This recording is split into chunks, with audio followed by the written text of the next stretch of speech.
Form मिले हैं, उसके नीचे लिखा है कोरोना में कितना दान देंगे, कोरोना फंड में।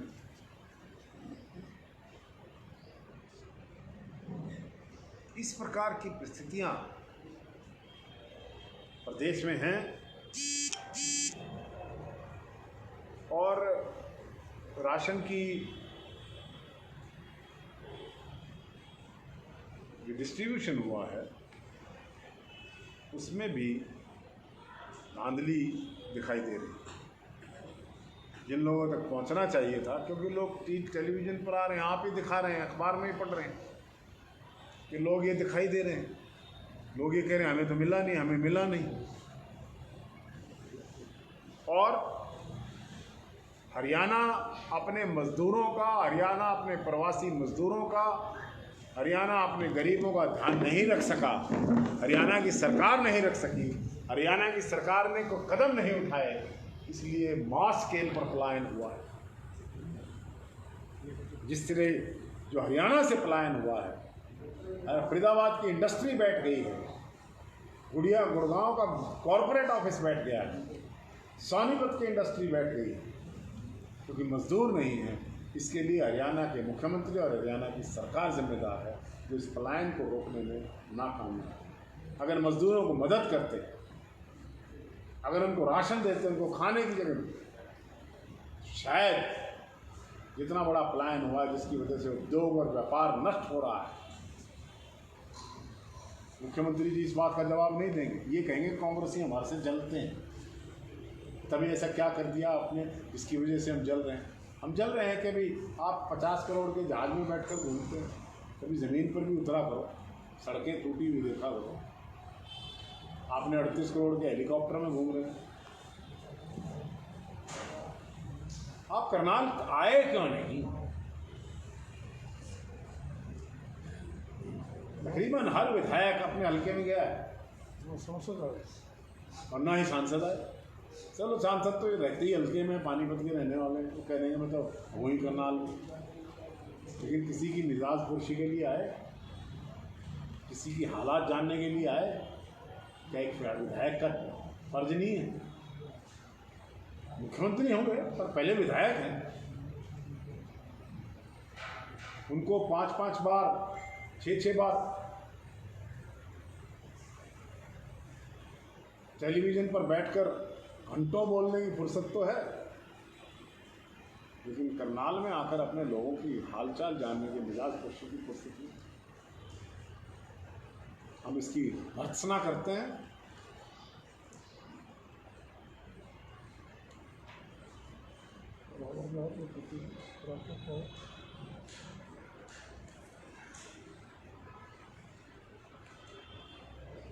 सर, आप कह रहे थे खाना संस्थाओं ने बांटा, तो करनाल का आपदा प्रबंधन फंड कहाँ गया? ये तो सरकार बताएगी, सरकार ने क्या बांटा ये बता दें। आप क्या कहेंगे उसके बारे में? मैं यही कहूँगा कि आपदा प्रबंधन फंड या चीफ मिनिस्टर ने जो कोरोना फंड इकट्ठा किया वो गरीब लोगों के अंदर नहीं पहुँचा है। वो कहाँ जा रहा है, किस जगह जा रहा है, उसका क्या इस्तेमाल हो रहा है, क्या प्रयोग हो रहा है, इस सरकार बताएगी। सर 20 लाख करोड़ के आर्थिक पैकेज को किस प्रकार से देखते हैं आप? 20 लाख करोड़ का आर्थिक पैकेज कानों में सुनने के लिए बड़ा मीठा रस बोलता है। एक राजा ने एक उसको गाना सुना रहा था बजा दरबार में, उसने कहा इसको हीरे भी दे दो, मोती भी दे दो, जागीर भी दे दो। तो घर गया, ना हीरे मिले, ना मोती, ना जागीर आई। अगले दिन राजा के पास गया कि आपने तो कहा था हीरा मोती जागीर देंगे। तो राजा ने कहा जो मेरे कान को अच्छा लगा मैंने सुना, जो आपके कान को अच्छा लगा तो आपने सुना, देना लेना क्या है। 20 लाख करोड़ का पैकेज, ये वही चीफ प्रधानमंत्री हैं जो ये कहा करते थे कि मेरा एक स्वप्न है मित्रों कि जो हवाई चप्पल पहनता है तो देश के हवाई जहाज में सैर करे। आज वो हवाई चप्पल पहनने वाला 40 डिग्री टेम्परेचर से ऊपर कड़कती धूप में बिना पानी और सब अपने परिवार और बच्चे और प्रेग्नेंट वुमेन के साथ सड़कों पर चल रहा है, देश का प्रधानमंत्री उनके लिए जहाज के केवल 10 लाख लोग, 12 करोड़ लोगों में से 10 लाख लोगों को अभी तक उनके घर पर पहुंचाया गया है। तो 20 लाख करोड़ का पैकेज, एक लोन मिला है,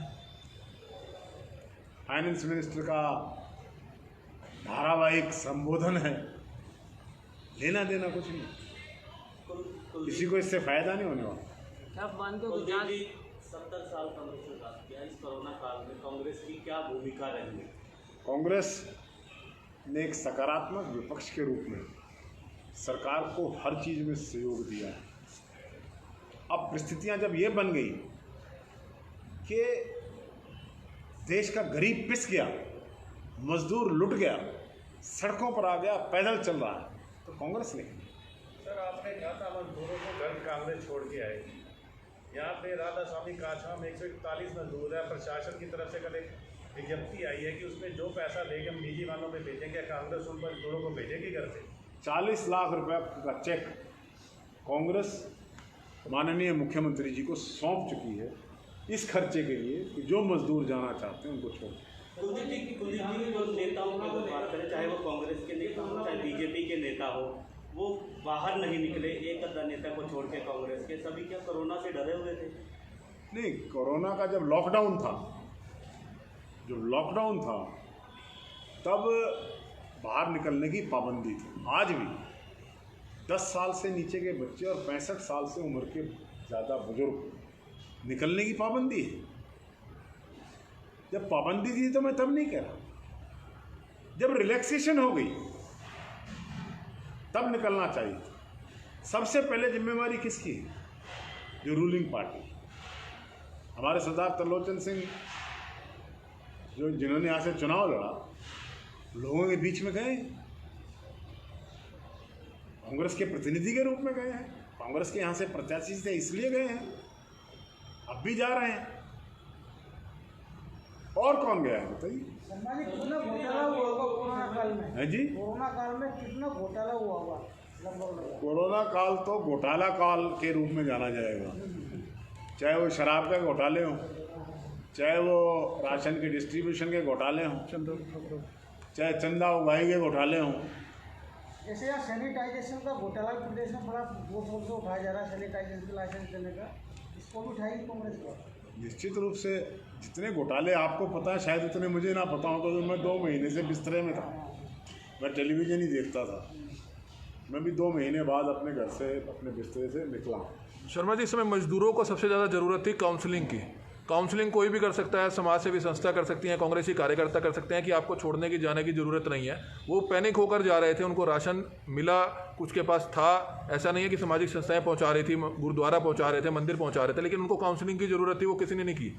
उसमें चाहे सरकार की बात करें चाहे दूसरी पार्टियों की बात करें। निश्चित रूप से इस बात की एक बहुत बड़ी जिम्मेदारी मजदूरों के काउंसलिंग की, मजदूरों को यहाँ पर ठहराने की सरकार की थी, क्योंकि ऐसी परिस्थितियाँ बनाना कि मजदूर यहाँ से छोड़कर ना जाए, सरकार का काम। सर, विपक्ष का भी तो काम बनता है ना, दूसरी पार्टी लोग भी तो कर सकते, सैकड़ों कार्यकर्ता कांग्रेस के भी थे। को कोऑपरेट नहीं किया गया, प्रशासन सरकार से पास मांगे, पास नहीं दिए। सरकार ने पहले तो ये बताइए, सरकार अपनी जिम्मेदारी छोड़ रही है?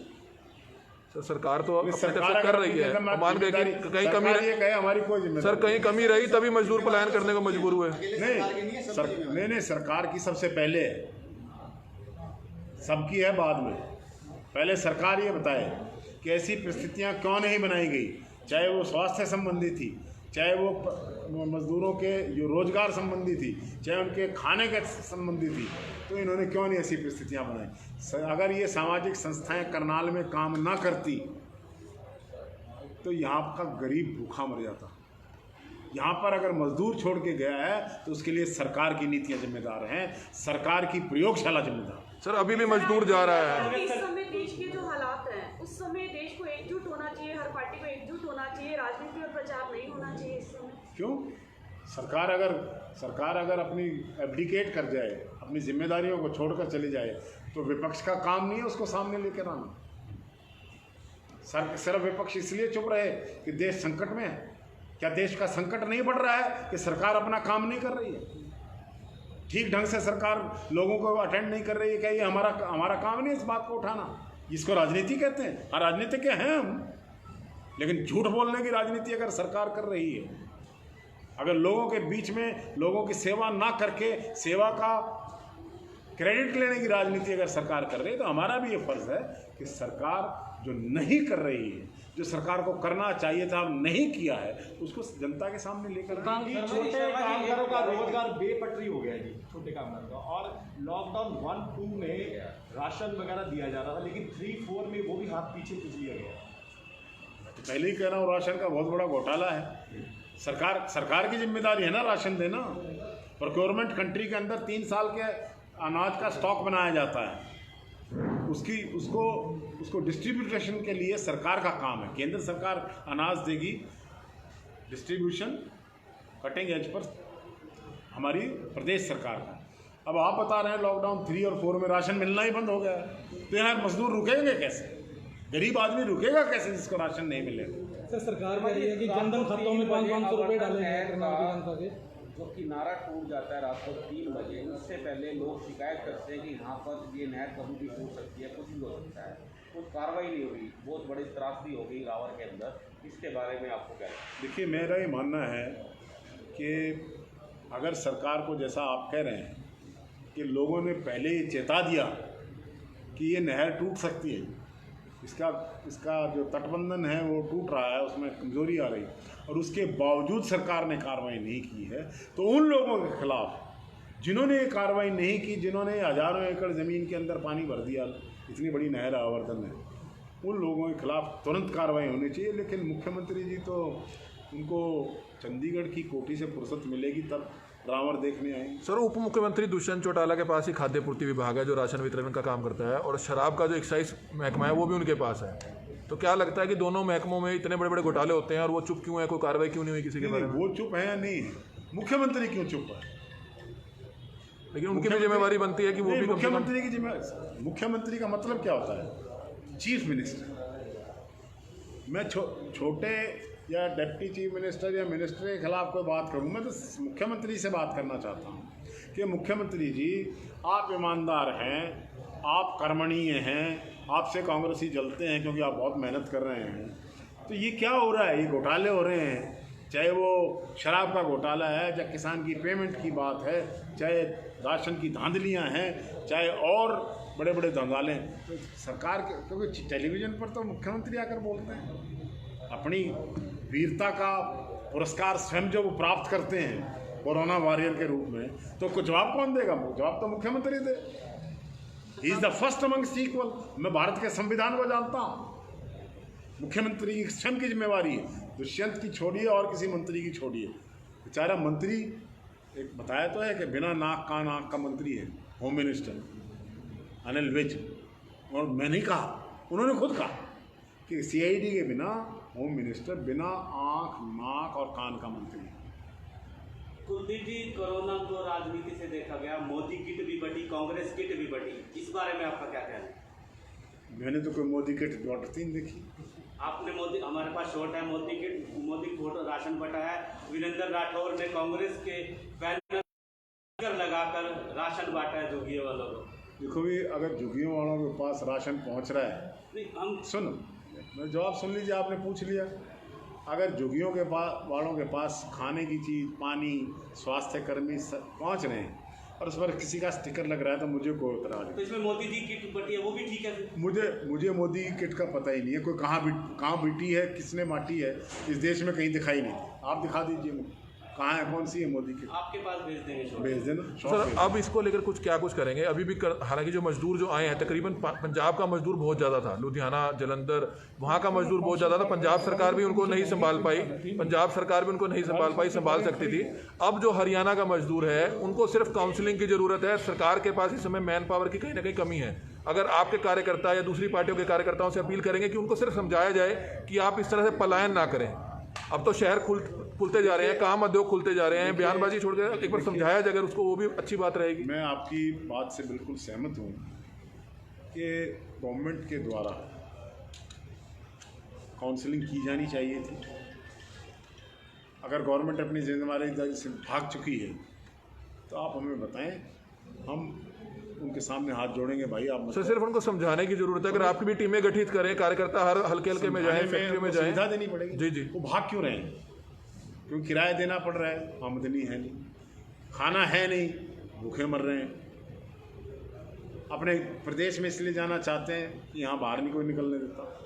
तो सर पंजाब में तो आपकी सरकार है, हाँ जी, तो फिर वहाँ से इतने मजदूर क्यों आ रहे हैं? लुधियाना, पटियाला, जालंधर, यहाँ पर जो मजदूर मिलते हैं सड़क पर वो पंजाब के ही होते हैं। सूरत के अंदर नहीं, हरियाणा के मजदूर नहीं पलायन किया। नहीं किया, मैं ये इस बात से इग्नोर नहीं कर हरियाणा, रहा। मैं आज हरियाणा स्पेसिफिक बात कर लो ना आप। नहीं सर, पंजाब में आपकी पंजाब में क्या सरकार सारे है। देश में हो रहा है? पंजाब में क्या है? और जो प्रदेश क्या नाम दूसरे राज्यों से, गुजरात से और जो राज्य हैं कर्नाटक से, यूपी के बॉर्डर में खड़ी बसें यूपी के बॉर्डर में, मतलब कहाँ से नहीं हो रहा है? आप एक पंजाब को सिंगल आउट करके नहीं, कांग्रेस के मैं ऊपर इसलिए वो फोकस जानना करना चाह रहा चाहते हूँ। हो? नहीं, मैं इसलिए जानना चाह रहा हूँ क्योंकि वहाँ पर आपकी सरकार, हमारी सरकार यूपी में किसकी सरकार है? वहाँ अब से उसकी हो रहा है, पूछ वो लो उनकी मेरे से। गलती है, तो वहाँ पंजाब मेरे- में आपकी गलती बिहार है। में किसकी है? वहाँ की पूछ लो मेरे से। पंजाब में आपकी गलती है, यानी कि नहीं, कांग्रेस पंजाब की में गलती है। पंजाब में एक अविश्वास केंद्र सरकार की नीतियों की वजह से, solely responsible government of India, Modi ji की सरकार रिस्पॉन्सिबल है कि मजदूर का सरकार के प्रति जन विश्वास घटा, कम हुआ। इसके लिए स्वयं देश के प्रधानमंत्री ने, शर्मा जी, अभी जो हाल में रोहतक मशीन आई थी यहाँ कोरोना टेस्ट के लिए पंकज चावला में, उसको रोहतक भेज दिया और NDRI को यहाँ लगा दी पुरानी मशीन की। क्या सीएम सिटी के साथ हाँ, इसको सीएम सिटी क्यों कहते हो भैया? क्या कर दिया सीएम ने यहाँ? ये हमारा सिटी है, हम हैं यहाँ के रहने वाले। चीफ मिनिस्टर कहाँ रहता है यहाँ? चीफ मिनिस्टर जब एक बार दो बार आके हवाई जहाज से आके वहाँ लैंड करके बिल्कुल सेफ कोरोना से होके गरीब के पास पहुँचते, किसी के पास ना पहुँचते, इस मानव सेवा संघ के हॉल में बैठकर, डिस्ट्रिक्ट के किसी हॉल में बैठकर, डॉक्टर मंगल सेन के सभागार में अफसरों को बिठा के कान खींच के उनके भी अच्छी तरह एक कार्रवाई तो करके दिखाते हैं। मतलब कर्नावल लाभार्थी शेर मानते हैं राजनीतिक तौर पर, मानते नहीं है। He is an absentee MLA। एक टर्म होती है रेवेन्यू में, एब्सेंटी नंबरदार। ऐसा नंबरदार जो गांव में नहीं रहता, शहर में रहता है। जब दस्तखत कराने होते हैं तो उसके बाद शहर आना पड़ता है, गांव में जब को जाता है तो पाता नहीं है। तो ये मुख्यमंत्री is an absentee Nambardar. Sir शराब घोटाले में किसी निष्पक्ष जांच एजेंसी से जांच की मांग करेंगे? मैंने मांग की है कि हाई कोर्ट के जज और CBI द्वारा इन्वेस्टिगेटेड ये इंक्वायरी होनी चाहिए, क्योंकि सरकार की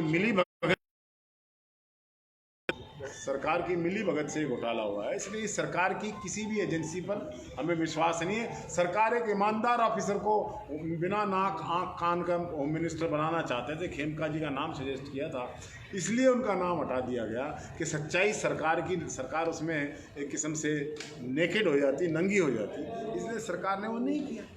जनधन खातों में सरकार द्वारा मदद की राशि डालने के बारे में आप क्या कहना चाहेंगे? जनधन खातों में जिनके गए हैं ना, उनसे पूछो आप। सर काफ़ी लोगों के गए हैं। हाँ, उनसे पूछो ना, खुश है क्या? सर एक लोगों से अपील करेंगे कि नुकसान काफ़ी ज़्यादा हुआ, 2 महीने लोग घर बैठे रहे, किस तरह से अपने रोज़गार को उन्होंने ऊपर चढ़ाना है, किस तरह से मेहनत करनी है, किस तरह से अभी भी बचना है क्योंकि खतरा अभी टला नहीं है, लोगों से क्या अपील करेंगे? मैं सबसे पहले ये कहना चाहूँगा कि जिस प्रकार से सरकार के निर्देश हैं, कोरोना काल में किस प्रकार से आपको चलना है, उनका सख्ती से पालन होना चाहिए। ये आपको मैं कह रहा हूँ, और मैंने नेशनल टेलीविज़न की डिबेट में भी बात कही थी कि सोशल डिस्टेंसिंग का वर्ड ठीक नहीं है। सोशल डिस्टेंसिंग तो ये पहले से ही कर रहे हैं, गरीब को दूर रख रहे हैं, मजदूर को दुख रहे हैं, कुछ विशेष धर्म के लोगों को निशाना बनाया जा रहा है। इसका नाम सोशल डिस्टेंसिंग नहीं होना चाहिए, क्योंकि अमेरिका ने कह दिया, इसलिए मोदी जी ने भी कह दिया। इसका नाम फिजिकल डिस्टेंसिंग होना चाहिए। आप सोशल डिस्टेंसिंग हम अब भी नहीं करें, हम इकट्ठे हैं, हम सोसाइटी हैं, हमारे फिजिकल डिस्टेंस है। इसको सोशल डिस्टेंसिंग कह के इस देश का जो अंदर जो प्रैक्टिकली ये लोग समाज में सोशल डिस्टेंसिंग कर रहे हैं उसको वो दिखाई दे रहा है। It should be physical distancing, है शारीरिक फिजिकल डिस्टेंसिंग होनी चाहिए, सोशल डिस्टेंसिंग क्या। सर लॉकडाउन के दौरान करनाल वासियों के लिए कांग्रेस का कोई एक किया गया कार्य? हमारे त्रिलोचन सिंह जी हैं जिन्होंने मुख्यमंत्री जी के खिलाफ यहाँ कांग्रेस के प्रतिनिधि रूप में चुनाव लड़ा था, क्या ये आपको दिखाई नहीं दिए? आप सरकार का बता दो एक कार्य।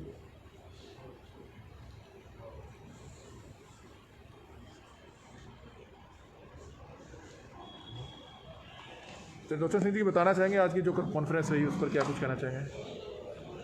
देखिए, हमने पहले भी कहा था कि हमारे ने ये ज़रूर कहा था कि हम हर संभव मदद करेंगे, लेकिन उन्होंने हमारे को गूंगे और बहरे बनने का था।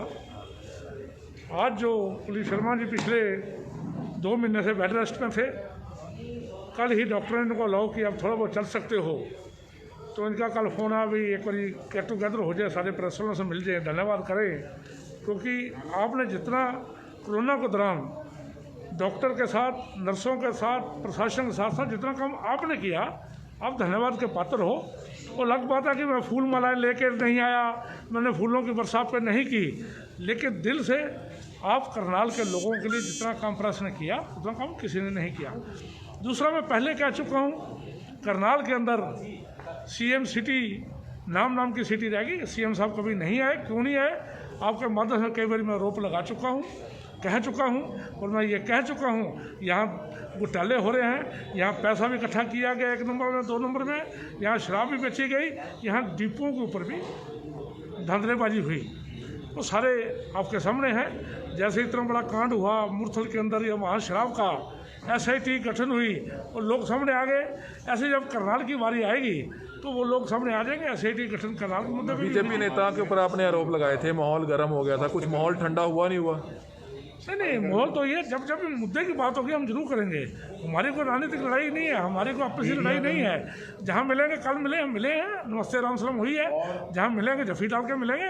लेकिन जब राजनीतिक बात होगी उसमें चाहे मेरा भाई भी होगा, मैं वही बात कहूँगा जो जायज़ है। तो ये तस्वीर इसमें आपने देखी कि जहाँ पर करनाल के मानव सेवा संघ में पूर्व विधानसभा स्पीकर कुलदीप शर्मा ने एक प्रेस कॉन्फ्रेंस की और सीधे तौर पर सरकार को लॉकडाउन के दौरान, इस कोरोना वायरस के दौरान घेरने का काम किया। हालांकि देखा जा रहा है कि अब राजनीति, जो पहले राजनेता जो लोग थे वो चुप रहे, लेकिन अब कहीं ना कहीं राजनीति हैवी होती हुई नजर आ रही है। चाहे शराब का मामला हो, शराब का मुद्दा काफ़ी ज़्यादा लगातार मीडिया की सुर्खियों में चल रहा है कि आखिरकार उप मुख्यमंत्री दुष्यंत चौटाला हो, मुख्यमंत्री हो, क्यों चुप हैं। ये अपने आप में कई तरह के सवाल जो है आज पूर्व विधानसभा स्पीकर व कांग्रेस के वरिष्ठ नेता कुलदीप शर्मा ने भी जो है पूछे हैं। और हमारी सिर्फ आप सभी से अपील है कि जो भी लोग इस वीडियो को देख रहे हैं, इस वीडियो को ज़्यादा से ज़्यादा जरूर शेयर कीजिएगा। कई तरह के आरोप लगाए गए हैं राशन घोटाले को लेकर, दान को लेकर, तो बहरहाल जवाब दिया जाएगा बीजेपी की तरफ से। बीजेपी पार्टी के नेता इस चीज़ का जवाब कब तक देते हैं, क्योंकि मुख्यमंत्री पर भी कई तरह के आरोप जो हैं वरिष्ठ कांग्रेसी नेता कुलदीप शर्मा की तरफ से लगाए गए हैं। तो इस प्रेस कॉन्फ्रेंस को आपने सुना करनाल के मानव सेवा संघ में। आज ये प्रेस कॉन्फ्रेंस कुलदीप शर्मा की तरफ से कही गई थी और हमारी आप सभी से अपील है, जो भी लोग इस वीडियो को देखें ज़्यादा से ज़्यादा शेयर जरूर करें। कमल मिटा, करनाल ब्रेकिंग न्यूज़, करनाल।